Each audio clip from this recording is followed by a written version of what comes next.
You can put your water bottle right there. Just remember whenever. Okay. All right, guys. Welcome to Minding My Mind podcast, where the tea is hot, the cookies are fresh, and you never know what I'm going to say. And if you have been watching, welcome to season 2. I'm calling it season 2 because season 1 was highly underfunded, and that was a project that I told myself, please just do it, okay? As artists and as creatives, we try to be way too, we're perfectionists. We want to correct everything before we release it. If anybody ever waited until their art was perfect to release it, there would be no art ever released. So I decided I needed to start telling my story, to just start my podcast, to make myself do something.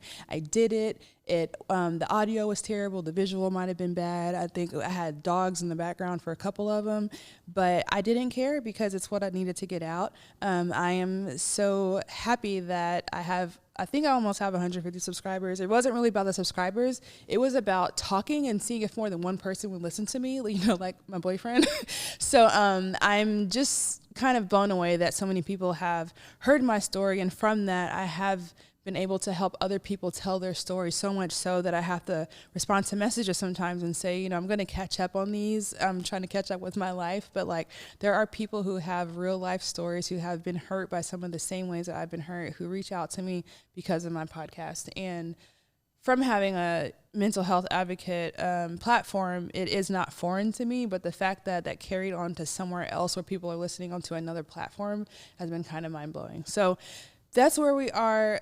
This is our episode 6. This episode is called Who the F Did I Marry? I have with me my friend from high school. Her name is Bailey. What is your last name right now? Marks. Her name is Bailey Marks, and we did go to high school together, but we have been friends since. And of course, I think that we started being friends because we both ran track, right? Mm-hmm. I loosely say ran track because I threw shot put, mm-hmm. and on the days where we had to run long distance, I would say I couldn't run because I was sick or something. Because girl, I don't do long distance. Who wants to do that? I don't. That's why I threw shot put. But obviously, we are those high school athletes that kept our physique no matter what we do. I think we just kind of, we know I had those chunky years, but we'll get into that one day. But I am just glad that we have been able to keep in touch, and fortunately, but unfortunately, we had kind of the same life situation happen around the same time. And there are people, I think, when you look back and you're like, how did I get through that? You're like, oh, because I had this person, I had that person. And you're literally one of those people where I don't know how we started talking about stuff, but when we did, the relation between what we were going through, first of all, we both have 5 kids. Mm-hmm. We were both married for how many years? Oh, God, what, 14? 14 for you, 15 for me. If you want to count the official divorce date, I have no idea. But it was a long, long time. You got married when you were? I was 22. I was 19. So I feel like I did not watch the Risa Tisa thing. I honestly have a TikTok following, but I post TikTok and I get off, and that's because I have ADHD and I cannot process so much information moving so fast. And TikTok for me, I feel like because so many people get sucked in, I don't want to get sucked into another platform, another app, because I'm already switching between the other 3 apps all the time, just trying to monitor my stuff and work for other people. But so I didn't watch it because it's a lot for me, but I have read stuff, I've heard stuff. My friend Ashley kind of broke it down. You told me a little bit about something, but one thing that I thought was interesting about her whole situation was that she was able to tell kind of these crazy things where people would be like, why would you even think that that was true? Or why would you put yourself in that situation? And then she's like, okay, wait, but let me explain, right? Mm-hmm. So some things that you told me, I'm like, what? And you're like, let me explain. And the same thing with you. And so for me, with this whole starting to tell, and I just want to say before I get into it, there are some details that, to be honest, I didn't think that they were that bad. I didn't think that what I went through was that dramatic, especially because of how people downplay divorce and trauma. And divorce is so normalized now because so many people do it, that when you go through something, people are like, yeah, baby, that's part of divorce. But there are some parts of divorce and some parts of relationships that are not normal and that are not okay. Right. and that are borderline or are just outright abuse. And so before we start, I just do want to say there are going to be some things that I'm going to say that may be a little like yikes. But I mean, I'm to the point where I'm being backed into a corner where I feel like I'm being gaslit and I feel like I'm being pushed into that bitter ex category. Mm-hmm. And I'm like, I said the other day, you know, I left you, right? Like, you know that I made the choice to leave you. It's been years. Like, why are we here? Why is the narrative that I am still bitter and that I still want you even part of the conversation? So, first of all, there will never be proof.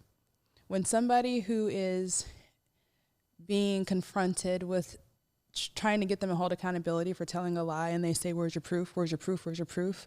We should start with there is no proof. There is no proof and there shouldn't have to be. The proof is what happened. When it comes to me in my particular situation and acknowledging that my ex has a sex addiction and a codependency disorder, who's the only person that can get proof on that? The person that can sign that to get his medical records released. And who is that? Him. So could I ever have proof? Ever?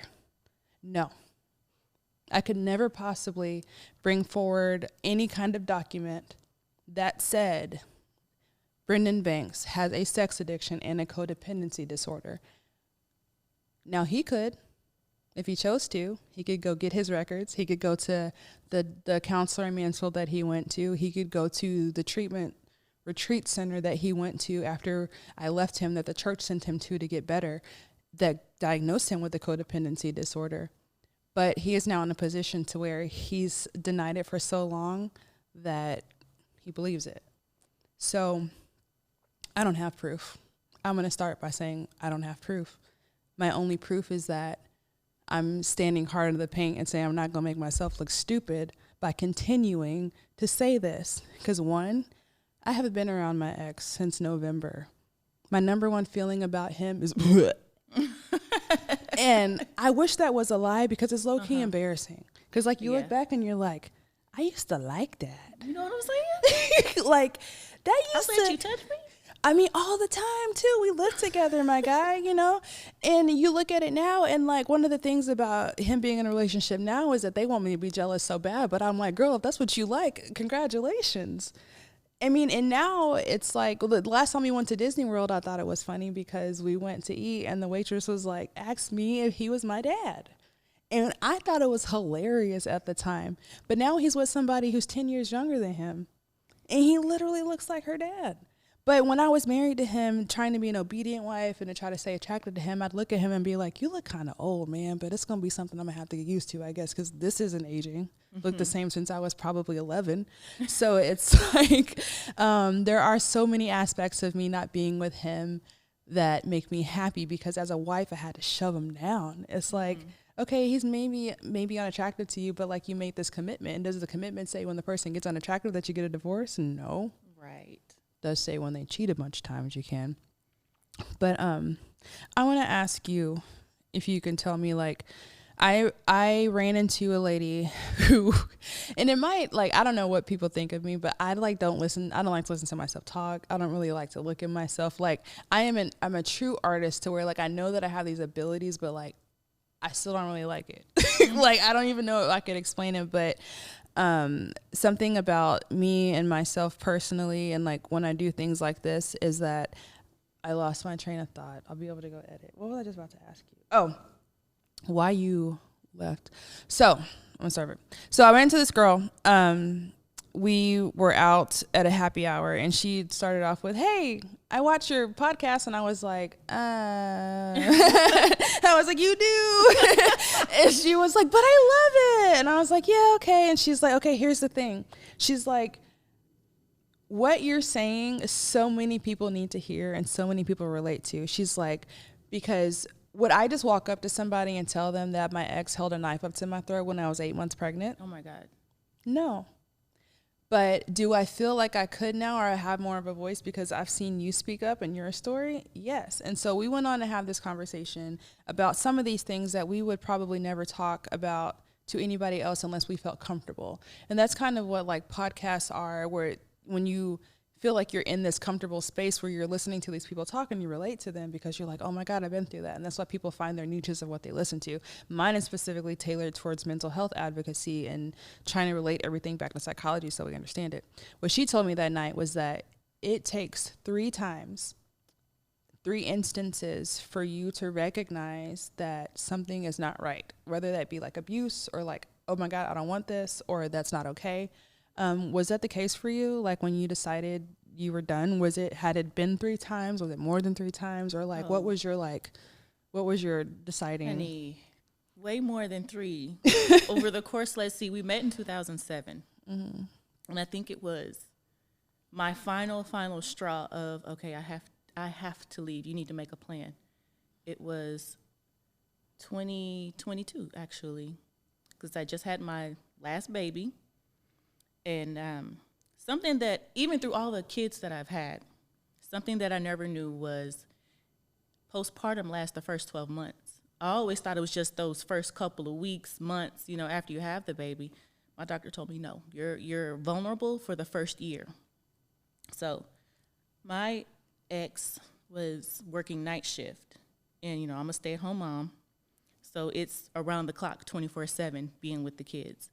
And on this one particular day, my youngest, she was teething. And when they're teething, they go nuts. Mm-hmm. They don't want to sleep. They don't want to eat. They just want to scream and cry. And on this day, I had been awake for like 24 hours. And that sleep deprivation, that's the first time I felt like it really, really affected me. Okay. That was like the worst feeling in the world. First of all, I was sleepy. Yeah, I was tired. I was tired, man. I was tired. It's like, there's something about not getting any sleep, and then you start to see the sun come up where I start to be like, I turn a little bit. Right. Turn a little crazy. Because already don't talk to me because I ain't got no sleep. So anything after that is pretty much death. So he's at work, and I text him, I feel like I'm going crazy right now. She will not go to sleep. Not only is she not going to sleep, she is screaming. The other kids are waking up now, which means I'm not going to sleep anytime soon. I feel like I'm about to, I don't know, I want to throw her. That's what I said, but obviously I would never do that. But there's the feeling in me. I am so frustrated. I am so tired. I feel crazy. And being, we've been together for so long, I was hoping that his response would be, okay, she don't talk like this. What's wrong with her? You need some sleep. Let me come home and help you. You need some milk. She needs some milk. Yeah, I was hoping he would be the type of spouse that I was, be supportive. In this moment, I need you. I need help. Mm-hmm. But instead of that, he came home and he yelled at me. Like, before he even got the door closed, he's at the top of his lungs yelling with the keys, go, get out, just go. Now, was he a yeller before that situation? Always. He was always yelling about something, but he's never yelled at me in that way of, I'm mad at you. Mm-hmm. I'm angry at you. He's always angry at something, but it was never directed in that way. Mm-hmm. And with how I was feeling, it hurt me. It's not just this baby. There's 4 other ones. Right. All of our kids are 2, 3, 3.5 years apart. Okay. So it's not like I had big ones that could help with the little ones. They were all little. So I remember looking at him in that moment, and I said, you know what? Go get dressed. Just leave. Change your clothes. Go for a drive. Just get out. I didn't say a word to him. I turned on my heels to go in my room and change my clothes. And instead of see, one thing about me, if we're in an argument, if we're fighting and I feel like it's not getting anywhere, let me walk away. It's not an ending to what's going on, but I don't want to start insulting you. Right. Because I'm going to take it there. Girl. If you take it there, I'm going to take it lower. Girl. So. You go low, I'm going to Hades. Going to hell. Okay. So he follows me, and I can't remember everything that happened, but I remember feeling like a trapped animal because not only are you following me, but you're blocking my way out. Oh my God, I hate that so much. And his thing was, well, I never put my hands on you, I never hit you, but the way you're making me feel, I'm gonna put my hands on you. You make me want to put my hands on you. blocking me in the room, yelling at me, not listening to me. And that's the moment where I was like, oh my God, I'm not safe. And that made it so much worse because I don't know, I don't know how angry I can get. Mm-hmm. Right. That day, I felt like, I don't know what I'm going to do. So when we talk about, you said the word, you didn't feel safe. Mm-hmm. Now, why I have been feeling like I don't know how angry I can get is because I have been using that word since I left. So this narrative would never get switched. Because the reason I'm leaving is because I'm no longer safe for so many reasons. Because just because you do what you do outside of the house and it does not affect the kids, the only reason it does not affect the kids is because I am there with the kids. Mm-hmm. Now, could they go out and do the things they did when we did if they had no kids? Of course. But the fact is that they're married and they have a whole thing going on at home, but they leave the house to pretend like they don't do that. But I could not stress enough that I don't feel safe. Number one, because I have been sleeping in this bed next to you for however many years, and I don't know who you are. Because the person that I thought that I knew surely would not still be making these dumb choices at your big age. Mm-hmm. Not after all the chances that I gave you. Not after all the forgiveness. So that word safe truly gets twisted into something that it shouldn't be. We know we don't feel safe, but other people say they know they're safe because in other people's minds, safe means, are you going to die? Right. Are you in immediate danger? Are they beating you? Are they abusive? No, but that doesn't mean that has to take place in order for me to not feel safe. Right. And not feeling safe as a woman, especially in your own home, in your own body, because when are women ever truly safe? And if we can't feel safe in our own house with the person who promised not only us, but our family and the Lord that they would keep us safe, then what do we do? Right. So, what day and year was that day? That was, my youngest she was about to turn 1, so this is like January or February of 2022. Dang, so we were literally going through it like at the same time because I left like December 26, 2021. But you physically left though, right? Yeah. Yeah. I just mentally left. Yeah. Just because of my situation, I haven't worked in so long. Right. And so that's that money. That's why I didn't leave sooner. Like right. There's a lot of people before when I would be telling bits and pieces of my story and they would say, well, why did you stay so long? Okay, first of all, the affair before the last, the fact that you had to say that. Right. I was pregnant with my 5th baby and my oldest one was like 8? So like in reality, would anybody in my family or my friends, my support system, heck, there's even shelters, would I ever have been homeless or broke or starving? Me and my kids would have at least always had a couch, an air mattress, some ramen noodles. Somebody would have taken care of us, right? Mm-hmm.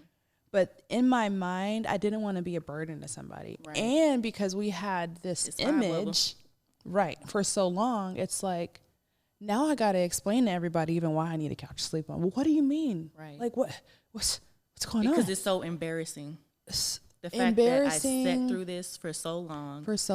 So I'm going to had all these kids. I'm going to get into what I've been going through, and then we can break this down. We can start from here, and then we can break this down because, number one, I left on very, very amicable terms with my ex, meaning like I was so done. I was like, bro, I don't even care. Yeah. His pastor at the time came to Texas to have lunch with me. He was so concerned that I didn't care. He asked me several times, like, what do you want me to do with him? I said, I don't know. Like, at that point, I was like, give him back to his mama. Oh, she's in prison? Well, I don't know. I don't want him. Wait a damn minute. She's in prison. His mom was in prison. Okay. So I was so done when I left that I said, we can be friends, bro. Whatever you got going on, figure that out. I'm going to take the kids. We're going to take some time. We're going to give you some space. First of all, when I found out he was having an affair and we were trying to figure out things, and my mom came in town, and so we're trying to figure it out, and we're having like this 4-way call with all my parents, and he's like, well, I just think I need some time. And she's like, what does that mean? He's like, well, I'm gonna move out. I'm gonna go live in the house with my pastor. And I said, oh, wait. So you think you gonna go and I'm gonna stay, first of all, in this house and in Minnesota, and you're not even living here? I don't even want to be here. So like, why would I stay here?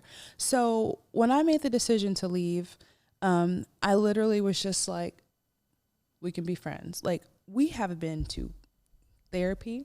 We have pastors. We have parents who have been divorced. We have friends who have been divorced. We have people upon counselors, upon support. Like, we should not be able to get through this situation without coming out on top.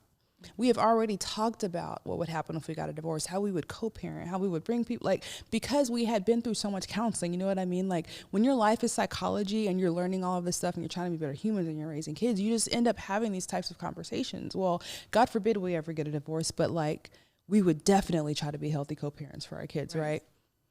Girl, when I say we broke down conversations after we split up, we were legit friends, talking about dating. Like, he knew all about my boyfriend. I knew all about stuff that, well, not, what do you really know from a liar? I don't know. But he was telling me things about him, and we were amicable. And then one day he started smiling. He sent me a selfie. I said, you got some pussy? He was like, because up until then, wait a minute, I knew he had been doing stuff, but I knew he had got some validated vagina. You know what I mean? Because his conversational language started changing from like, well, you know, we all make mistakes. I'm sorry, mistakes are not repeated choices. So who you got telling you that you made some mistakes? His last affair, mistake, girl. His last affair, let me tell you how disgusted and done I was. And this is why I was so done when I left, because the word embarrassing, she told me, I called this girl, and the fact that he had already told her that I was going to call her because he knew the process of him having an affair. Oh, my wife's going to call you and have a conversation because this is what happens. She's going to want to know things. Why he didn't just tell me the truth before I had to call her and find out myself? Why he didn't know after all of these times? Why don't you just tell me? Like, why you got to let the bitch tell me? And I only have one conversation with these women because I'm not going to argue with you. Because first of all, I know a social security number. Thank you. I got a birth certificate right now. Man, girl, like, let's just start there, because you're not worth an argument, but I am going to get some facts from you. When she told me, and she started off with, he just wanted to be a good dad and a good husband, I said, girl, keep going. When she got to the point when, first of all, I said, how often do y'all see each other? She said, every day. And then she said, he loves me. One time I had a work trip and I needed to go get on the plane. And I was leaving, and he started bawling, crying, begging for me not to go, so I didn't go. Oh, girl. First of all, when I tell you the regurgitation in my body was like, that is the most embarrassing shit that I have ever heard from a grown man who goes to church every day in my life. So at that point, there was nothing in me that could stay with somebody so my friend, I'm not gonna say her name, she is married to a man like that, but he knows how to control his tendencies. But when he starts acting like that, she calls him a baby back bitch. And that's all I could think about, because you over here crying. And to make it worse, the girl that he fell in love with was a prostitute. I'm going to leave. You can't leave. You're stuck here. No. You can't. I need to go. She was a prostitute, girl. So, anyways, let's fast forward, okay? I'm like, you're getting vagina. You're smiling again. As a matter of fact, he sent me a selfie, and I said, what bitch did you send this to? And he says, I just got a haircut. Boy, come on, man. So, hold on. He tells me, well, I am seeing somebody. I think it's going to work out. She doesn't have any kids, blah, blah, blah, blah, blah. I'm like, does she know that you paid for sex? Does she know that you have a sex addiction? And then the conversation starts flipping. Mm-hmm. Hey, bro, does she know the truth about you? Are you bringing somebody into your life who is accepting you for who you are, like we said that we would when we moved on? Mm-hmm. He starts deflecting. I say, you know what?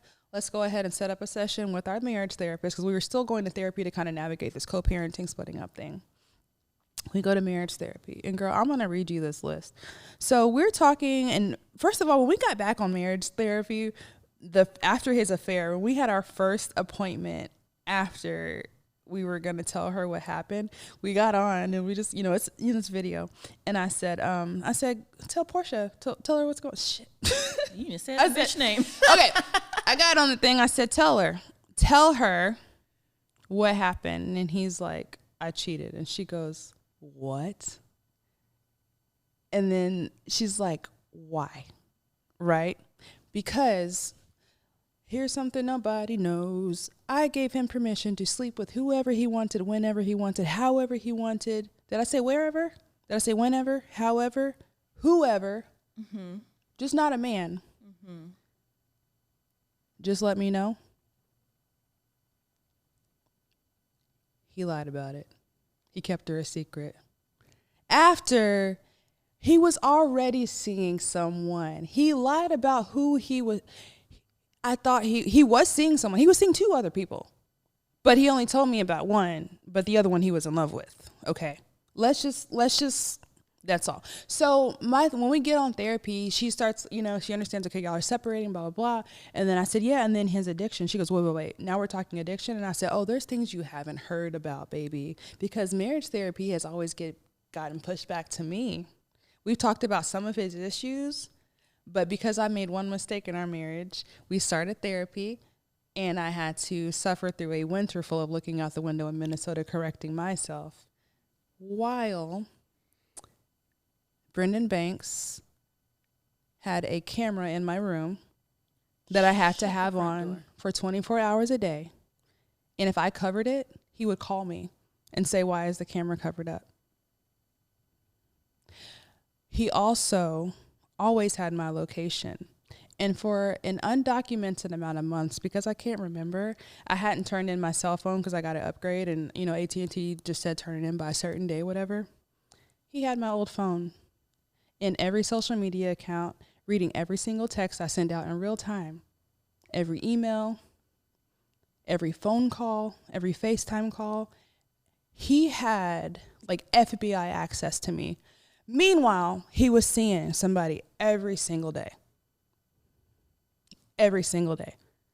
I just told my partner this today. I said, you're probably not going to want to watch this episode, but I'm going to say this out loud because it's something that I kept inside for so long, because I thought to myself, his thing about me having a camera in the room was like, well, you go to sleep and you don't answer your phone. I don't know if you're okay. You have mental health issues. I want to make sure you're not dead. No, it's so you can monitor me every second, so you can go pay for sex. So you can have up until the minute, you know exactly where I am, what I'm doing. There's not only cameras in my room, there's cameras in the whole house. There's cameras in my room. There's cameras in the living room. Now, some of those I set up to watch the kids when we're not home, right? But can you access them? Yes. When me and the kids left, December 26th, when did the cameras get turned off? December 26th at midnight. Because he had somebody over there already the same day. Are you fucking serious? The same day we left, the cameras were off. And I didn't even go back and check that for like weeks. It had been like weeks, and I was like, wait, let me check the cameras. They've been off since December 26th, like 12:01 a.m. We left December 26th at like 12 p.m. I mean, at least we waited 12 hours, I think. I don't know. So I'm telling Portia this because he said, okay, I don't have a sex addiction because my therapist told me that I was able to quit cold turkey. And I said, can you tell me if quitting cold turkey means your whole entire family leaving you after they found out and you didn't even tell nobody? Mm. And she says, yeah, I don't think I agree with your therapist, and I can't legally diagnose you. But what I haven't told y'all these years is that I am a certified drug and alcohol counselor. and I deal with people that have addiction, and I'm going to read you this list of symptoms, and I want you to tell me how you feel about it, Brendan.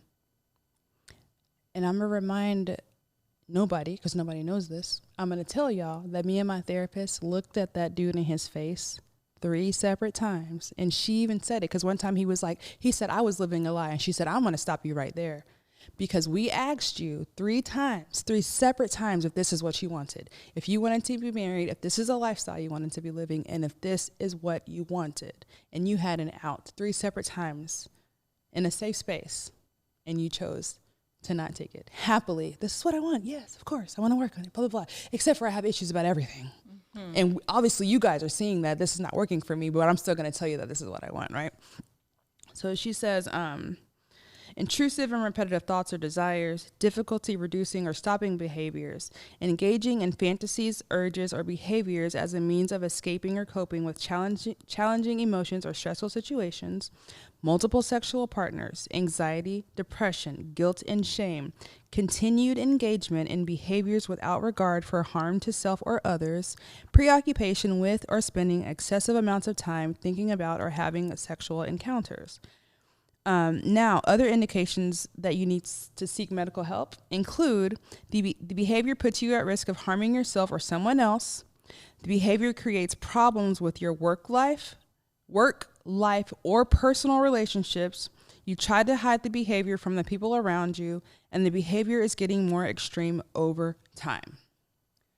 Now, would you say that from the time we met when he was messing around with somebody, okay, and it got escalated to the time now he's 35 years old and he has fully escalated into paying for sex and having multiple affairs at the same time while being married, while to a beautiful woman, first of all, while still requiring me to have sex with him 2 times a day.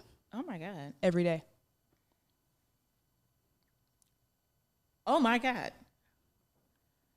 How are you still standing right now? I'm the bitter ex, duh. I don't know, because I have no choice. Honestly. I hear that. Do we have a choice? Tell me what choices we have right now. Like, No, where can we go after this? The crib or the house? Like, ain't no options. So, listen, she reads to him this list, and we're on our teletherapy session. I'm in Texas at this point. And I see in his face that he can acknowledge that he's disgusting for like 3 seconds. I swear to God, I saw like a oop and then a oop, like instantly pulled back. And in my head, I said, he's already told whoever he's with that he doesn't have a sex addiction, and he's going to stand hard in the paint for that. And all of a sudden, he just stops talking about being in a relationship after that. Because he didn't admit it in the session. Like, he literally said, well, my therapist said that I don't.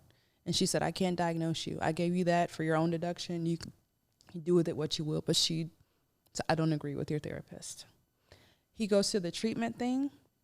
They tell him he has a codependency disorder. Obviously, if you're crying because a girl needs to get on the plane to go to work, and she's the dumbass that didn't. And her apartment smells like Newports. Anyways, yes, I went there because I'm crazy. So anyways, I just want to say, no, I do not have any proof. Who lived my life? Me and him.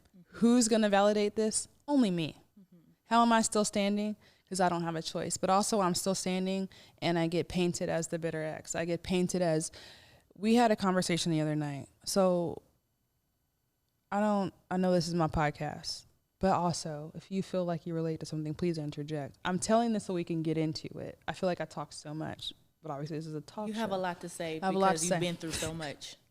Somebody with ADHD and constant interrupting syndrome, I am the most proud of myself, especially in 2024, for listening to people before I interject. Because I'm like that. Like, it's like double dutch. like come on. And it's not like I don't. Say, right. Yeah. And especially because I forget stuff, right? Yes. So after that whole situation happened, like, that is literally when my platform went, like, nobody even knew I was separated, girl. Nobody knew I was in Texas. I know, I was shocked as hell, okay? That's when my platform went to we're best friends and co-partners to this dude is out of his freaking mind. And I started to loosely release information, thinking that that would maybe make him say, okay, yes. Like every once in a while, I'd be like, can you say it now? Can you please say it for the sake of our kids, for our kids' kids, for our grandkids' kids? Like, you know that if you don't acknowledge an addiction, if you don't acknowledge a disorder, like that's called a generational curse. Mm-hmm. That is why you are dealing with this. Because you, when I met your mom, told me, hey, when you meet my mom, she's only got 3 teeth because she took medication for something. I don't want to laugh right now. It's called meth. It is called meth. When I met that woman and saw her teeth, I said, ain't no medication in the world. My stepmom was a pharmacist, my guy. I was a pharmacy tech for years. Ain't no side effects, your teeth falling out like you did meth. So initially, like his whole life is a lie. I mean, you meet me and the first thing you tell me about your mom is a lie. Everything is a lie. And when I say everything, that's why I left. When I found out about this girl and she's telling me every day and this, I'm thinking like every day, I mean, there's like 100 lies a day. You can't even dissect that information. So you're telling me if y'all saw each other every day for the last 45 days, that's 45 days I have to try to figure out to make myself sleep at night? I'm not doing that again. I'm not. I will not. You can have him, actually. Y'all sound like y'all are twin flames. She told me they were twin flames. I'm going to knock everything down in this room. She said we're twin flames and we didn't want to tell you because we didn't want to hurt your feelings. Girl, when I asked him, I said, what was your end game? What was your end plan here? I was going to introduce you to her. So, the more I talked shit was because he was standing hard in the pain about not having an addiction. The only reason I even opened my mouth on my platform about anything in our past, because obviously I'd swept that shit under the rug for 15 years. I can do it for the rest of my life if it means you just get out of my life and leave me alone and stop being with nasty bitches and pay me child support, right? Like at this point, I need money and peace. You're right. And you can provide one of them sometimes. Never both. Ever. And the reason I stayed so long, honestly, is because other men have a lot of problems. Right. And I'm like, he be providing financially. He was not mean to me. He's a love bomber. I'm going to cheat on you, and the next day I'm going to get you Nike shit. We're going to go on a vacation. I'm going to cuddle on you. I'm going to love you. And then we'll sleep it under the rug. Meanwhile, I stayed because I thought every time he was doing better, he never did. Every time he said he was doing better, he never did. Mm-hmm. I don't know how many affairs he had, to be honest. Documented, I have like 7. After I separated from him and I started getting on dating apps and I realized how quickly you could hook up with somebody, I said, there's no way he only cheated on me 7 times. Like he had too much freedom, too much access. I didn't realize how easy it was. Why would I know about dating life? Right. So, Jesus Christ, I started talking stuff online because of that and because the whole freaking church gaslighting me into non-existence. And then when he announced that him and his girlfriend were in a or she announced that they were in a relationship on December 23rd, realized that she was a part of the cult, a part of the church. Yeah, I definitely lurked. I did. Not gonna lie. So I said, well, that makes sense. Mm-hmm. So here's what fucking happened, all right? I left. And when he started saying he didn't have an addiction, I wrote this long email. And I documented that he raped me on our wedding night. I led hot and heavy. Because what we're not going to do is pretend like we don't have a problem, okay? On our wedding night, I was exhausted. At our wedding, I got super drunk. And we got a really nice hotel room. And I knew that the next morning we had to be up because his grandparents wanted to go to church. Okay, the day after our wedding, whatever, it's fine. I want to go to bed. Please let me sleep. It's our wedding night. There's one thing that I'm supposed to have. I'm going to have it tonight. You have it every night. We live together. This is not the first time we'll ever do it. Let me go to sleep. No. Literally, when I say I fought until I just gave up, because there ain't no way. I was drunk too. But that doesn't mean that I don't know what's happening. I led strong with that in the letter. In that letter, I as well just kind of wrote every single weird affair thing, woman. He got blackmailed by a prostitute, had to drop food off at her doorstep after he couldn't give her money no more. And I also wrote in that letter that when we moved there, the pastor had started, we started working for him, and he paid for our house and he paid for our bills. Well, then he's like, well, let's try to get everything paid for so you guys can, basically it was like sweat equity. Like if the more we pay for it, the less we have to pay you. And it kind of like rounds out. It made sense financially at the time. So Brendan had a really nice truck, and a car note, was more than we wanted to pay. So he got Brendan a company car, and he said, I'm going to pay this car off. I'm going to give you an extra amount monthly so you can pay this car off. Because first of all, it's money laundering. And we know that. And I'm hoping that in 10 years, this guy's going to be behind bars. But he would give him an extra amount of money to pay off his car.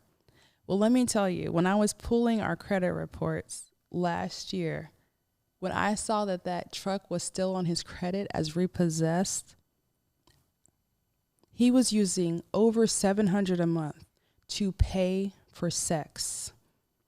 The money that he was giving him on his check, I remember I saw his Cash App, and he told me that the pastor was making him give that money to, he was giving him money, and the Cash App transactions in his thing were to give the women money that the pastor told him to give the money to. And it wasn't far-fetched because we were from a recovery church. So maybe some woman needed to feed her kids, maybe someone, and they all look like slutty women, but all the women in the recovery church look slutty because they were addicts, right? But when I logged onto that and I said, ain't no way this says, because I called him. I said, all right. Well, on that letter, I put that was suspicious, but I didn't know what had happened. But when I sent that email to his brother said, I don't care what y'all got going on. Y'all are both crazy. I sent the email to the pastor. He never responded to me. And that's when I got blocked and everything from they blocked me on everything because now I'm involving his name, right? So when I found out that his truck wasn't paid off, I called him and I said, look, bro, let's just be honest. If I would have known the truth about the affair before the last affair, when the girl messaged your city council page and said, oh, so you blocked me, now I'm going to have to tell your wife. So I messaged back, who is this? Brendan does not even answer the phone. He shows up at the house, obviously, because I knew he's calling her the whole time. Then she sends a message back, oh, sorry, wrong person. The wrong Brendan begs for city council and Crystal? Why did I believe it? Because she said it was an accident, right? So he gaslit her? I guess so. The situation happened so fast, and it kind of made sense. And it was to that point where I was like, there's no way he's still lying. There's no way he's still lying. There's no way he's still cheating. There's no way. There is no way. It's impossible. It's impossible that he would still be lying to my face like this. So I call him and I'm like, you knew I would have left in that situation. If you would have told me the truth about Trishelle, whatever happy ending prostitute that was, I went to get a massage and she gave me a blowjob, a happy ending, and then I just kept seeing her. That's cute. That's real cute. So if you would have told me the truth about that, I would have left then. You literally kept me 3, 4, 5 years longer than I should have stayed, because that's what manipulation is, and that's what lying is, right? Mm-hmm. You manipulated me into thinking that you weren't lying, so I would stay with you to believe that you were a decent person, but you were a piece of shit. Yeah. So because you wasted that many years of my life, could you just tell me the truth about this one thing, bro? Just tell me the truth about this one thing. Were you paying for sex? He goes, yeah. I was looking for something I didn't have, or I thought I didn't have, blah, blah, blah, blah. You know what? You know why I have peace in my heart, bro? You know why I'm not even going to yell and scream and cuss? Because I feel better knowing that everything I thought about you was an illusion. All the hope that I had when I was heartbroken, that's because I thought you were trying to do better. That heartbreak is gone now because you weren't ever trying to do better. Ever. Mm-hmm. I feel relieved. I feel like I can float away because literally what I saw in you was what I wanted to see. I saw all the goodness that's in me. I always said I would never. He's not me. We see in other people ourselves. What we want out of people. Yeah. So I'm going to just read these and then we can move forward. But these are the coping strategies for hypersexual behavior. Establishing and maintaining a self-care routine that supports daily functioning. Getting regular sleep, eating well-balanced meals, connecting with a support network, being open and honest about thoughts, emotions, and behaviors, seeking professional help, being consistent with treatment, being aware of triggers, attending support groups. A person with sex addiction may have a compulsive need to be sexually stimulated. The desire often interferes with their ability to live their daily life. Okay, so he's doing none of these. He's overweight. Well, of course not. He doesn't have a problem. He's overweight. He eats terrible. What did the kids tell me? We love when Daddy cooks for us. He makes the beans with the hot dogs in it.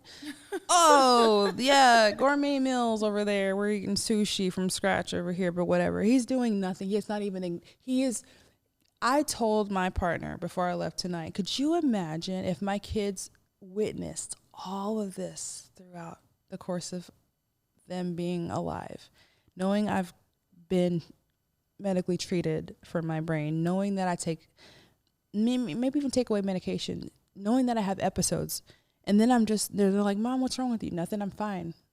Like, could you imagine me denying my bipolar disorder? Could you imagine me denying my anxiety?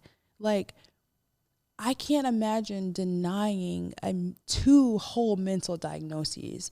And then anybody who looks at us knows what happened. You should see when we go to basketball games and they're like already sitting with him and I walk in. I mean, obviously he's the older dumb dude that fucked it up. And he's walking around here pretending like, first of all, it was a mistake and that I'm the bitter ex.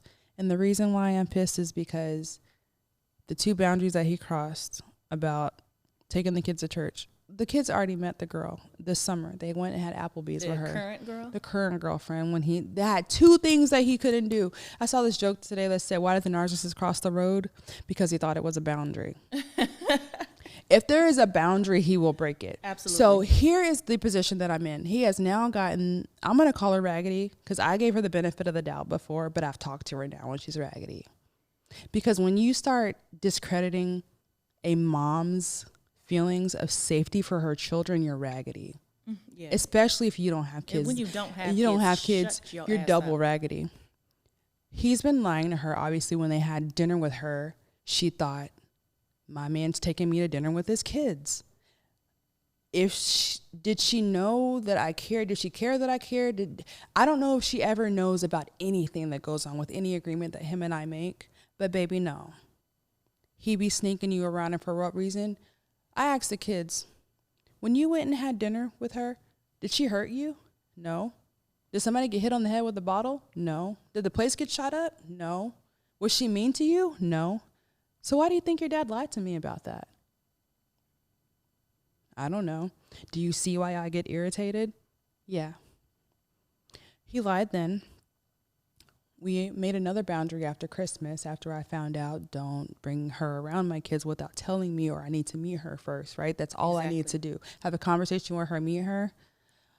Why did he pick up Braxton from my house with her in the car when I didn't know? Because he knew I was at an audition because I told him where I was. I didn't find this out till like Friday because I was talking to my daughter who told me. Then she tells me he did it while my sister was there. So I call my sister and I'm like, did Brendan pick up the kid, Braxton, with the girl in the car? She's like, girl, clearly we thought you knew. Like, we all know how fucking insane you are. So clearly I didn't think I had to tell you because I knew he wouldn't roll up at your place of residence with a bitch in the car. And she got audacity. Wait a minute. But you know what they told me? We are not children. We do not need to tell you. When we have your kids, when I'm with your kids, I don't have to. I said, I didn't ask you for a thing. I was talking to Brendan. I asked Brendan, is it too much to text me? Because first of all, he told me I couldn't even have a conversation with her until I apologized for how I went off on Facebook. No, I said, no. I said, cool, whatever. I'll do it. You know what? Because first of all, I'm a woman. I don't call women bitches. Even though she deserved it, I still apologize. Because why? Fine, if that's going to get me to be able to talk to your girlfriend, to keep my kids safe, let me apologize to her. But did I mean the apology? Yes. because I don't normally disrespect women, but she automatically, bigger woman than me. automatically had an attitude. She would have stayed a couple. She automatically had an attitude. But why does she have an attitude? Because he's lying to her. The position that she is in is because she's falsely in that position. Because she has no idea the boundaries that he has crossed with me. She has no idea the agreements that we have made. She doesn't know what boundaries being crossed with kids feels like, bro, because you don't have any. There's a whole different set of emotions attached to children that came out of your body. And she literally said she could relate to me. And I said, oh. And then she got mad because I cut her off. Wait a minute. And then she got mad because she said it was shady because I needed Brendan to tell me if any woman were around the kids. Because what did they keep saying in the conversation? I'm going to repeat this verbatim. And it's funny as fuck. I'm not even lying. At least 10 times in a conversation, they both said, we are together. We're going to be together. She's not going anywhere. We are in a committed relationship. I said, oh my God. If y'all say that one more time, I said, do y'all realize I left him? Like, why are we even still having this conversation? Guess what, Brendan? You are always going to be together with somebody because you're a codependent. So I don't care if it's fucking Ree. I don't care if it's Jasmine. I don't care if it's Trishelle. I don't care if it's Shaylin. These are all real names. Girl, you sounded like DMX naming all the names. Literally. My God. And she said it was shade because I said any woman. Do you know his whole history? No. Do you? Because then you wouldn't say it was shade. No, baby, we are together. And like, what does that have to do with the boundaries? Be together if you want to be together. But I need to know. So then I'm talking to him and he's like, you need to stop acting like we're married. And she's co-signing right.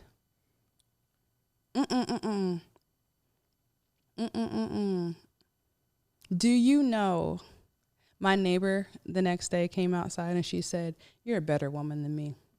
I just said that. I knocked over my trash cans because I was being gaslit so fucking bad by both of them now. It's two raggedy bitches gaslighting me. One who has titties and IBS and one who was 28 in Minnesota with no kids. So you gonna tell me you can do whatever you want, but when I have one or two boundaries, it don't matter. And then if I have a response to it, I have to apologize. And we aren't together. Let me remind you, Bailey, Ree and Brendan, Rashida, were useless, irrelevant. She got really mad because I called her irrelevant. She tried to call my boyfriend irrelevant. I said, bro, he is raising these kids. I said, that is their stepfather. You are not on the same level. Because you think that you've been around the way that you're told that you were supposed to be? Nah.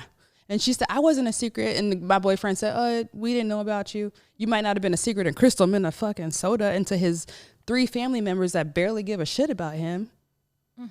But, ma'am, if you're going to be with somebody who has 5 children, do you think that the people who need to know you are maybe his kids? And they just now, a couple weeks ago, got introduced to her as his girlfriend in front of my house. She didn't get out the car. And I told my parents, I said, Daddy, he followed the divorce decree better than he's followed the Bible. And I said, why do you think that is? Is that control? Do you think that because he has a piece of paper, girl, when I said it's in our decree that something, he said, what article? So you studied it because it's control. Of course you'd know the article because it's control. Because now you can't control me by watching me on camera, by looking at my phones, by in my accounts, but you can control me by every word on the decree. Deborah tried to tell me I could only email him. I said, I'm not finna sit at work and wait on an email from you. I'm not opening my phone, unlocking it, starting a message. Are you kidding me? I said, let it go. Anytime he tried, let it go. Today I had to pick up kids early for Braxton's birthday. I didn't agree to shortening my time. Bro, it's 5 hours. Let it go. If you want extra time next week, come get them. And first of all, if you want to call the cops, I'll say, well, I have to take them, honestly, because his car doesn't even fit his 5 children. Have him drive away and see if y'all will let him or y'all going to pull him over when he drives off and say, sir, you can't have 2 kids in a seatbelt. But if I didn't have a car to fit my kids, I'd not be the bitter ex also. I'd be the bitter, because I'm not only bitter, I'm bipolar, I'm crazy, I'm irrational, I'm blah, blah, blah, blah. But then it'd be like, oh, she don't even care because she don't even have a car that can feed her kids. But when it's him, do you want to change my child support arrangement so then I can get a different car? I could lower my payments and be able to afford a car to fit my kids. No, it shouldn't be an option for you to have a car that doesn't fit your kids. But now you want to gaslight me. So, all that to say, he is a narcissistic, codependent, sex addict who's deaf and has IBS. With titties. Girl, and he likes his titties rubbed. Don't say it. Oh, I'm going to say it. And before we move on, I never understood why women, I'd be like, he must be in there talking a good game because that ain't worth it. Oh, my God. On a good day. On a hard day. So that's the things that I settled for. I settled for somebody who couldn't keep his very small penis in his pants. And I have gone my whole marriage and post-marriage without saying that dude's thing won't worth shit. It just made babies. And I had to pray to God several times to be reattracted to him because there were so many times where I wasn't. I want the together people to know that they're together, that there's not amount of money in the world that can make me be together with that guy. Because my body would physically reject it, and then I'd have to give the check back. Like, I'd take the check and I'd try, and then I'd walk in the room with it. Can't do it. So, we're the bitter exes, right? Of course. Yeah, he's actually told me that. So he's moved on, right? Yes and no, in a way. So, let me start from the beginning. So, I told you in like January, February of 2022, that was my last straw, and I knew I needed to make a plan to get the fuck out. So, it wasn't until December of 2022 where I actually told him, I had told him we need counseling, but the more and more like I was starting to see his bullshit, you need to go to counseling. Go to counseling or we're over. I can't take this shit anymore. It's affecting not just me, of course it's affecting the kids to the point where they don't want to come out their rooms. My son, what was he, like 6 at the time? What's wrong with daddy? Is daddy okay? Just mad. Yeah, is he mad at us? Did we do something? He shouldn't have to ask that because you got shit going on at work and you can't separate your work life from your home life. Like everything blends together. Like he was a manager. Okay, I'm not going to say for what company, but he was a manager.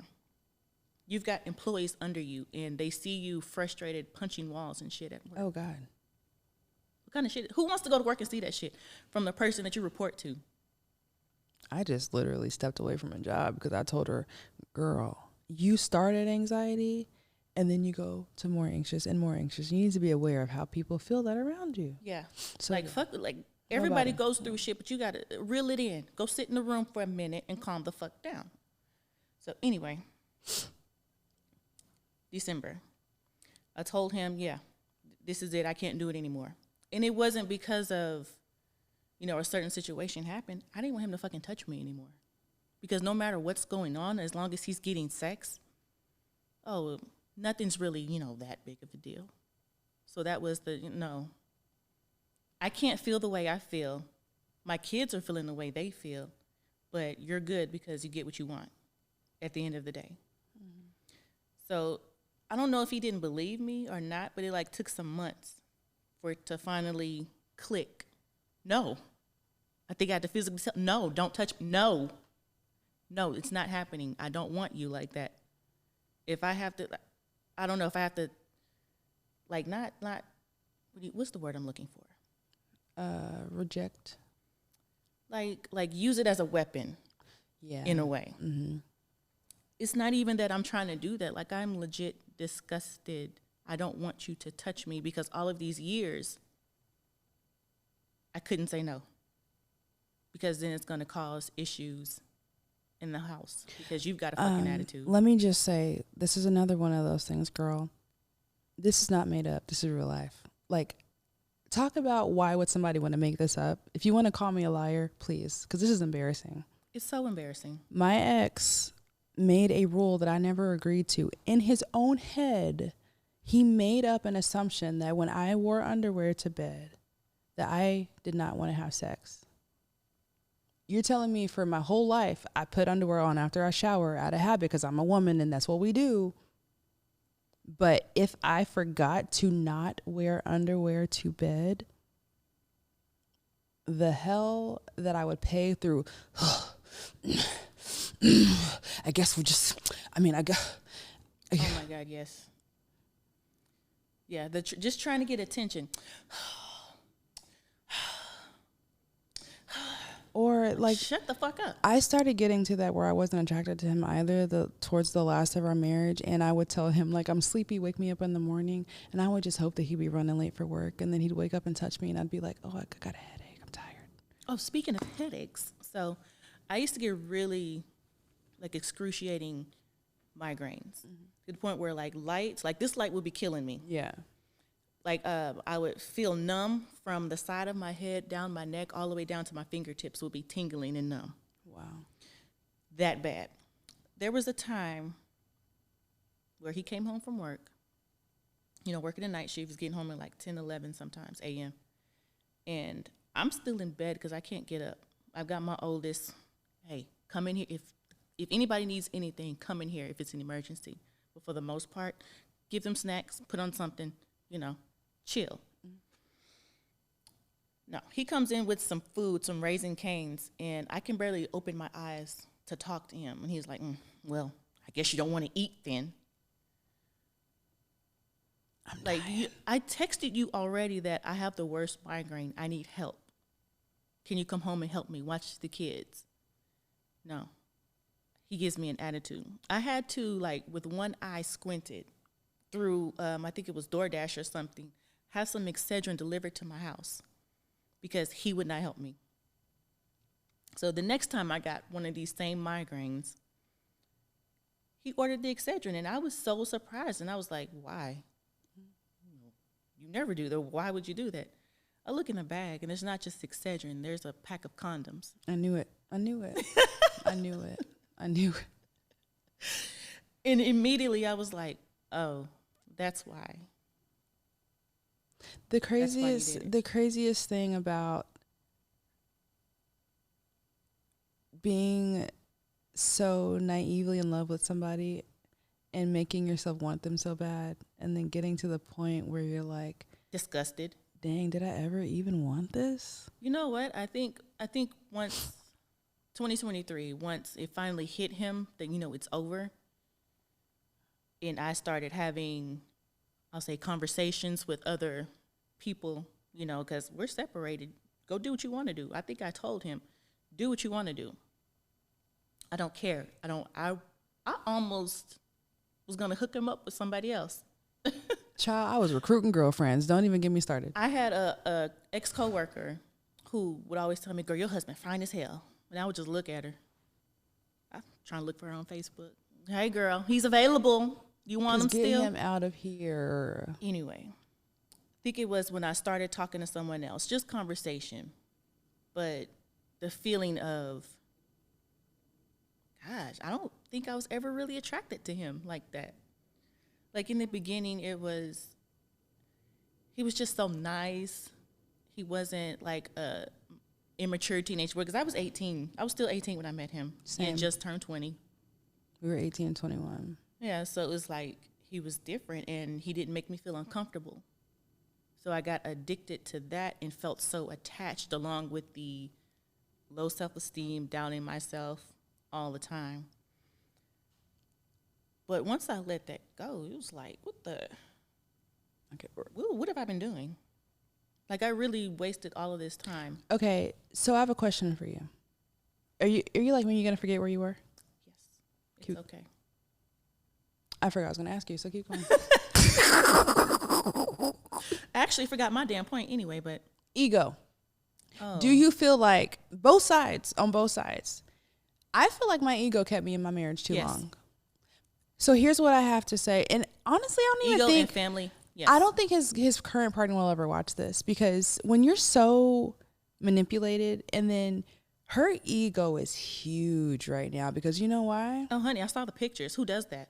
She's a strong black woman who refuses to believe that she could ever be manipulated by a man. Because ain't no way you're telling me this man who I know so well, who got a whole year of freedom with no family, no kids, no nothing, to spend every waking moment with me and manipulate me every single minute and have love bomb me. I'm sure he got her flowers. I'm sure he bought her stuff. I'm sure he took her out to eat. I'm sure he calls her baby love. I'm sure he is a great love bomber. That's why all of these women would fall in love. Because if you're desperate for love, like I was at 18, all you want is love. Oh, you're nice? Yeah. Oh, you're nice. Oh, you're telling me, oh, so I told you my whole past. That's the thing too, right? You tell these guys your whole past, and you're like, because I told you how much I've been hurt, you surely want. I know she's told him everything, and he's like, baby, I got you. I fucked it up before. I won't ever do it again. It's ego that keeps us in relationships too long, as well as keeping them holding us in relationships too long, because we don't want to accept that, dang, I've been saying that I was so attracted to this guy for all these years, and God damn it, I'm not. Yeah. You know, because why do you sound like that in the morning? Yeah, why you chew like that? Why do you breathe like that? Yeah. Why do you smell like that? Oh. Why do you have bumps on your body and all those places like that? My God. So you are never really attracted to him. It was when you're 18 years old, girl. You're a girl. What do you know? Not a fucking thing. Somebody look me in my eyes. I was 19 at that point. Somebody who knew him before me. And I said, we were having all these issues with him and his ex at the time, who he made me think was a psychopath. And she looked me in the eyes and said, I wouldn't do it if I were you. And I was like, but I know him. He's so sweet. And he says this. I would not do it if I were you. And you can take my advice or you could not take it. Literally his best friend's wife. So your neediness for love and affection, and then your ego telling you, there's no way this guy who I trust, who I've told my whole past to, my whole history, he would not lie to me or hurt me or cheat. And then, and then the new girl, like, I think the new perspective of the person coming in, like you earlier, you were like, why would you ever think that somebody with 5 kids could even offer you anything after child support? Like, this dude has to pay me. He's not even on mine. He's not even on child support. He's got to pay me child support, and he's got to pay his rent, and he pays child support and insurance to the state of Texas, and then he has to eat. So you think you're gonna get what from that? I thought it was a huge joke when I talked to her sister. Girl, her sister told me it was a privilege that I even got child support, because she didn't get it. So they 2 ghetto bitches over there. They twins. Rashida and I don't know. What is her name? Dang, I can't get her name right. She's irrelevant, because I don't know. She'll either be around, or there'll be a Rashida, or there'll be a Philip. I don't fucking know, girl. They're going to be somebody, because it can't be alone.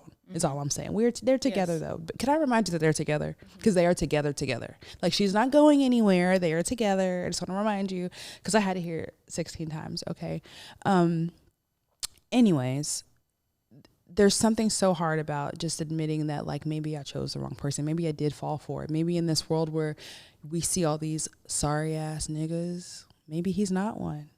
Oh, but honey, what makes you think that like just because he messed up his whole life before, my ex was still sleeping with the prostitute that he brought to the house April of 2022.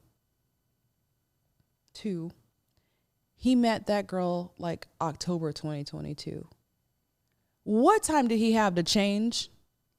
For what reason would he stop lying? And now she truly believes he doesn't have an addiction or a codependency disorder. So why? And narcissist. You were married to a narcissist. First of all, the recovery rate in sex addicts, if they don't get help, is 34%. Wow. Sex addiction is never by itself. Sex addiction is always linked to another diagnosis, as in compulsive lying and narcissism. And I don't have it on here, but what I was reading earlier about compulsive lying and narcissism, I read something that said, will a narcissist cheat on me again? If you at all accept an inch, they will take the mile. If a narcissist lies to you and you forgive them, doesn't matter the lie. It could be like, oh, I'm sorry, you forgave me because I gave you the wrong water. Well, now I'm going to lie to you about 3 bitches because I know that I can get over on you. Mm-hmm. And it's that simple, but it's really that simple. Once you forgive them one time. And that's what I told him. Please don't make me this girl. Please don't make me the one that keeps forgiving and making me look stupid. My ego didn't want me to go, girl, because who's going to admit that I got... Have you seen me? And that's not even have you seen some of these wives out there? Not ever giving a man a pass to cheat, but like 2 times a day. And I look like this after 5 kids. Mm-hmm. So there's something wrong with you, my guy. So where were you? You kicked him out of your body. Yes. So, so leading up to, let's say, I think it was March or April of 2023. So last year, he couldn't handle the pressure of work, which the type of industry and how like the upper management would come down on him, and me knowing how he is, he can't handle stress very well.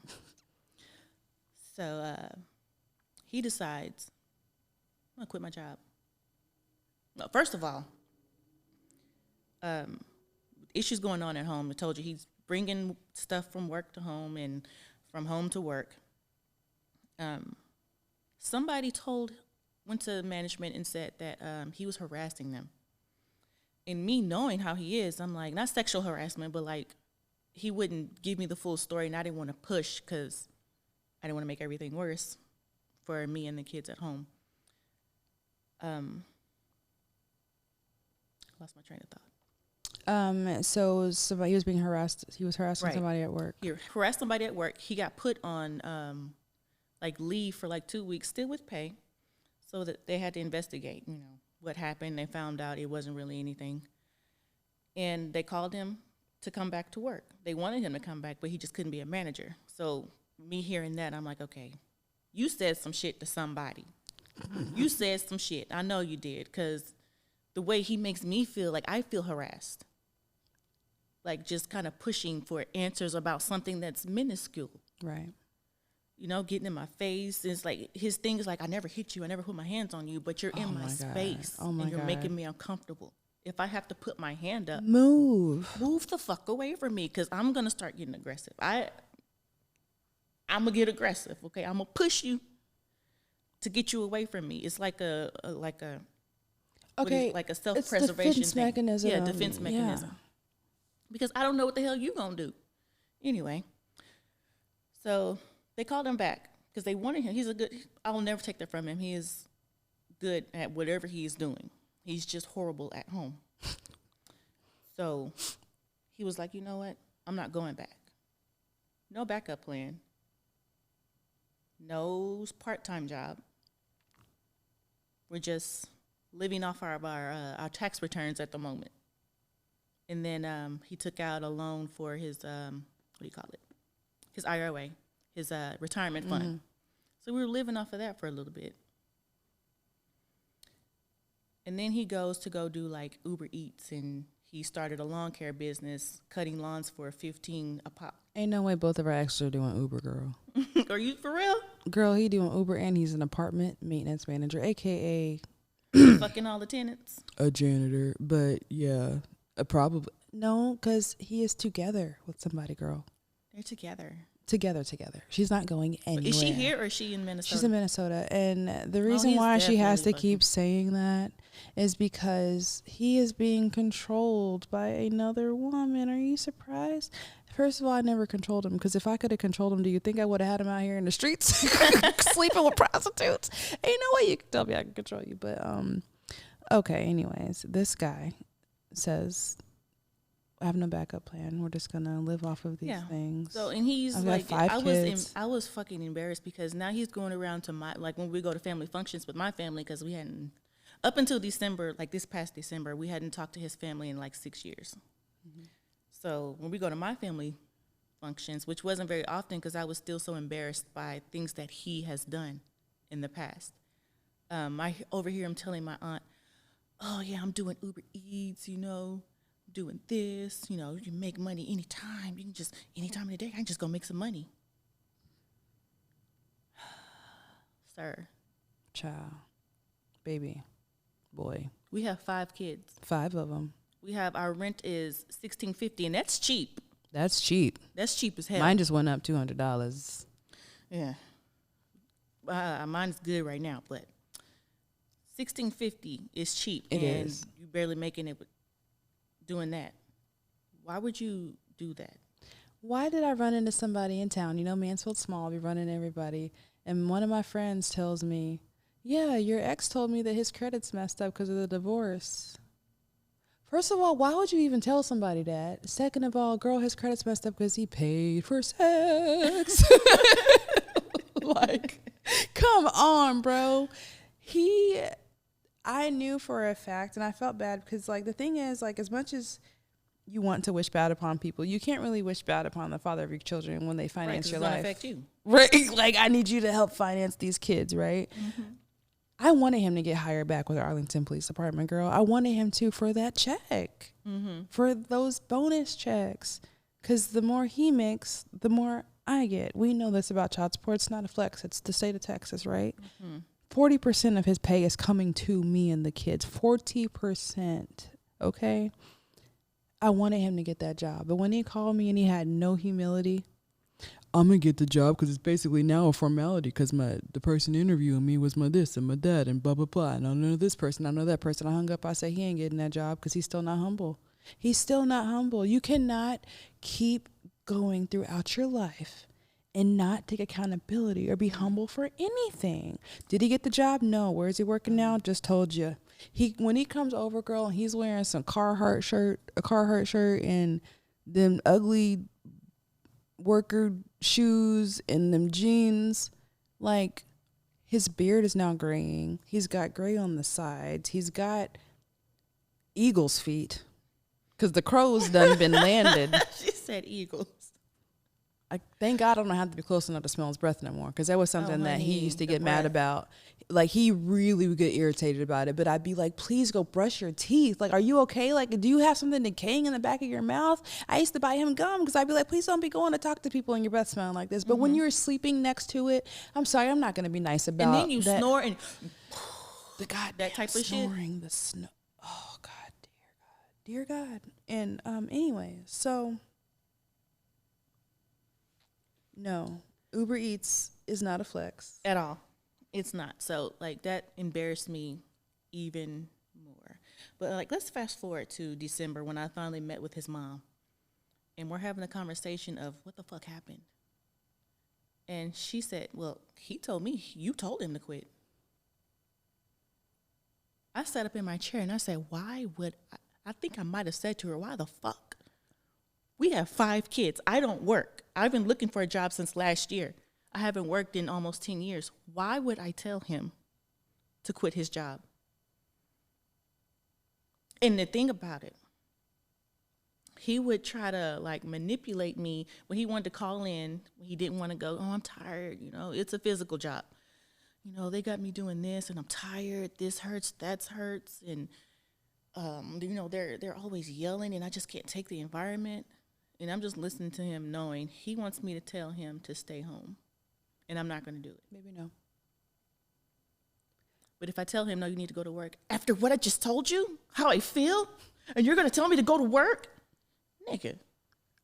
I mean. 1, 2, 3, 4, 5. Seriously. Tell the kids you ain't going to work. Complain to them and see if they still say, okay, can I have a snack? You know what I'm saying? Because that's the first thing they're going to fucking ask for is a snack. Anyway, so back to March. You know, he's bringing in a little bit here, a little bit there. I can go get groceries for the day. Okay, I can make dinner tonight. I might be able to pay the light bill. Might be able to pay the water bill. phone bill, but this rent is still hanging over our heads. In August, I hear him on the phone with the landlord, and he's doing the same shit to her, trying to gaslight her. I hear him, oh, nobody cares about it, because she's looking for a job too. She's an older woman, like in her 70s, okay? And she was saying how she was some type of nurse, and whoever she was taking care of, that person passed away, so now she was looking for a job. She's telling him all of this, and he's like, oh, they just want your money. They don't even care about what you're going through, and blah, blah, blah, blah, blah, blah, blah. The next day, she's at the door. It's just me and the kids. She's at the door with an eviction notice. Now, our lease was up in August, but still, she get the fuck out. It's been since, what, May? Since he's paid anything. You did tell me that. I remember thinking in my head, like, May, June, July. I remember where I was. I was in my bed, like, thinking, like, what did he do to get them evicted? That's a lot. You can't not pay rent for even 1 month, really. You know what I'm saying? It is like she's been gracious enough. Little all of these old lady, know you got these kids. Mm-hmm.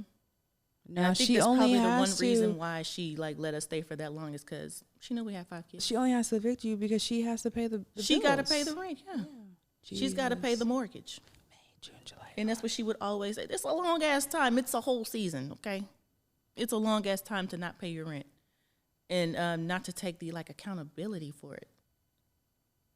To say, damn, I fucked up. He didn't go back to work until July. He went to back to the same company, but a different location. And he started at the bottom where he's kind of still there, but he's got some credibility. Because like I said, he's a hard worker. Anyway, so we ended up getting evicted. And before it went, because you got some time before it goes to court and it's like official, like on your record. He's working with this guy that he was doing lawn care with. And he was like, hey, I got this spot out in Mansfield. It's a trailer. But how much do you pay there? Okay, I'll charge y'all $1,750. I don't need background check. You don't have to pay an application fee. I don't need a deposit. Dang. You know what I'm saying? Damn. Damn. Right, it's like it don't get no better than this. Right. With the position that we're in. Right. Let's go. And he did not do one single thing. He gave him an application. He didn't fill it out because he needed the application to type up the lease. He didn't fill out the application. The day that we were scheduled to move, I'm in the bathroom like trying to get my head together. It's August. It's hot as fuck. And I'm thinking, we're about to move all this shit by ourselves, just me and him, and I know how he is. I hate doing things with him. Oh, my God. Dear God. So I'm trying to get my mind together. I've already transferred the electricity. Okay? Mm-mm. And he comes and he knocks on the door. Oh, we can't move today. Fuck you mean? What do you mean? I packed up the kitchen. The seasoning in the boxes, like all my pots and pans, all the daily shit that we use, it's packed up. What do you mean we're not moving today? Yeah, he told me that it's going to take like a day to type the lease, and I didn't fill out the application yet. Why? Why didn't you do that? Normally, I would take control and be like, hey, this needs to be done right now. We need to do this so we can move on to the next step. But we're already separated. We were going into the understanding with, when we move to this house, this is your place. I'm going to move out from there. Okay, just let me get on my feet. I don't want to sleep in the room with you. I'm taking that bed. I'm taking the frame, and I'll get a new mattress because that came from my family. But this is your house, whatever. Now, the guy told him, if you can't afford to give me he didn't even have the first month rent saved up. He had nothing. So it's like you were going to move into this man's house for free is what you had in your mind. You thought, no application, no nothing. He's not asking for anything except for 1 month. You're kind of like my ex, he was going to introduce me to the girl. Oh, so you're just going to show up and be like, I'm here. Yeah. Let's move in. No money, no. Yeah, we just going to pull up in a U-Haul with all our shit.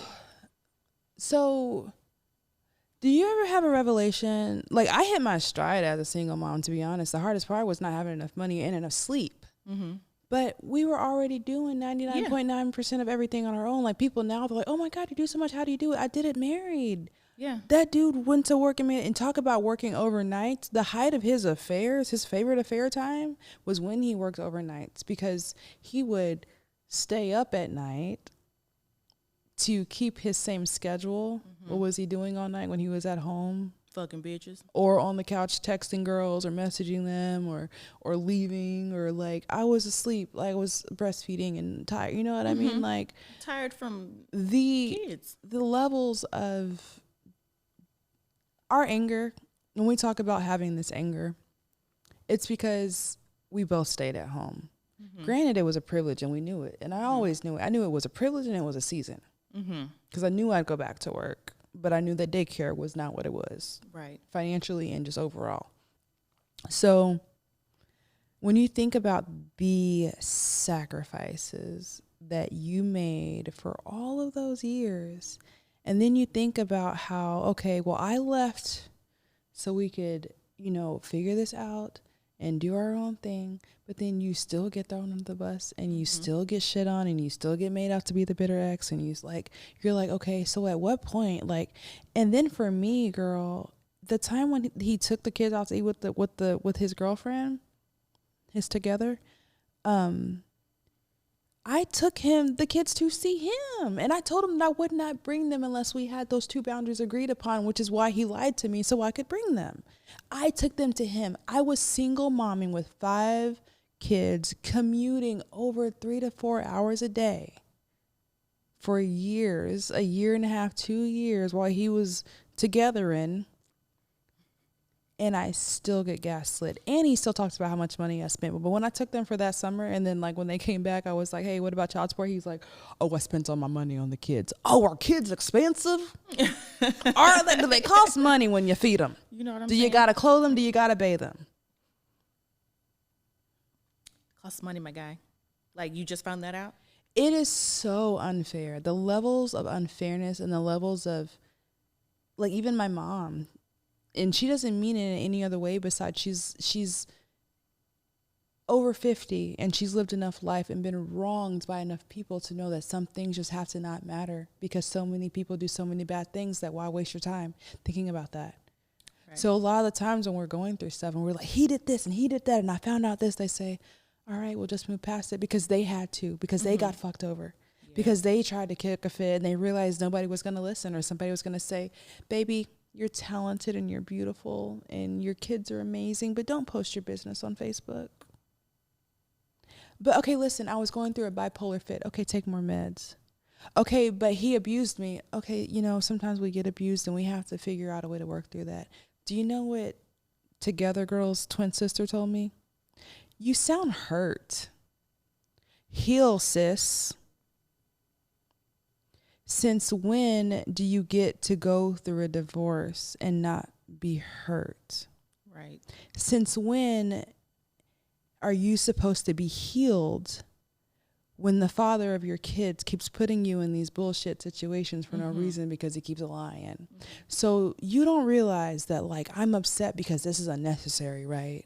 Like, I'm really hurt because, like, I'm still going through this bullshit after I left him. Right. 3 years later, I should not be having my day disturbed because my ex is still lying to me. For what, my guy? When he kept saying that they were together, I was going to say, good, God is proud of you because at least you're not married now.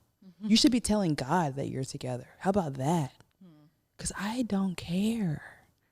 I don't care. I do care about you bringing some woman I don't know around my children, because your lies put everybody in dangerous situations. If you start prostituting, if you start getting blackmailed by some girl over there in the budget suites where you're living, and the kids are at the house. Get into budget suites. He doesn't call it the budget suites, calls it his apartment. anyways, who's in the crossfire when their mom's not there, right? And she is mad because I'm putting her in the same category, but I don't know you, baby. I don't know you. And whose fault is that? Your man's. You're together because he chose to keep you a secret so you could know the truth. And that's why we don't know each other. And guess what? Guess who I will never have a healthy relationship with ever? Whoever Brendan's with. Regretto girl, or whoever. It does not matter because he is involved. Right. And if he is involved, it will be toxic. It will be, my ex is bipolar. My ex is bitter. She can't get whatever the heck he tells her. I don't know. But I can tell you that after having 10 kids and giving up our entire lives, our careers, our goals, our ambitions, we are not dumb bitches. I should be a doctor. I am going to be a doctor. Why am I not yet? Because I was dealing with Mr. Together. Mm-hmm.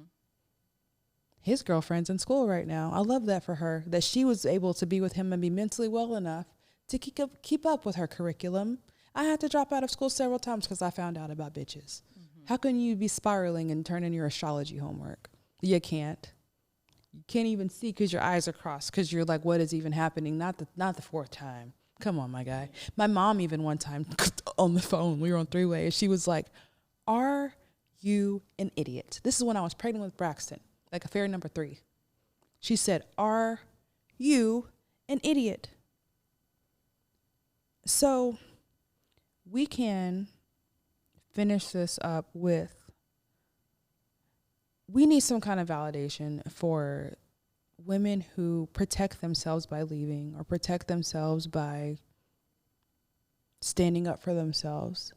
Why do we get shit in the end? Like, is there a way for us to not always get shit? Because we got shit because we supported these men, we love them. I made mine look like a god. Everybody is so confused about him because I made him.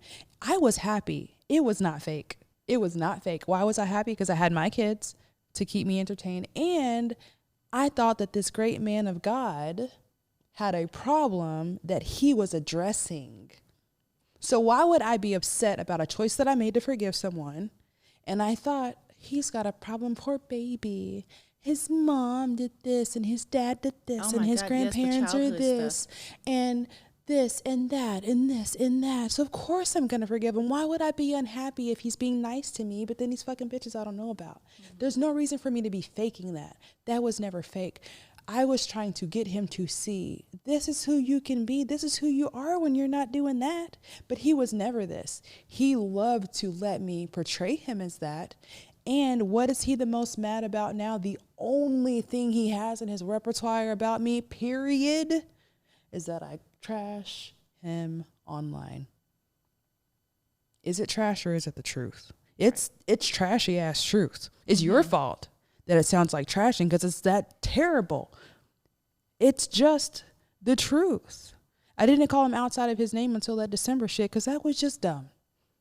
That was just dumb. If you could have one gift from you choosing life, from you choosing freedom, from you choosing the safety of your kids, from you choosing your mental health, from you choosing to not be misused, underused, underutilized. Like, where do we win? What do we want? What can we get? What are we doing? Because all we're doing every day is surviving. We're happy. We're thriving at this point. But like, when are people going to start seeing that there is trauma behind being an ex? There's trauma behind being a mom, raising somebody who has traumatized you.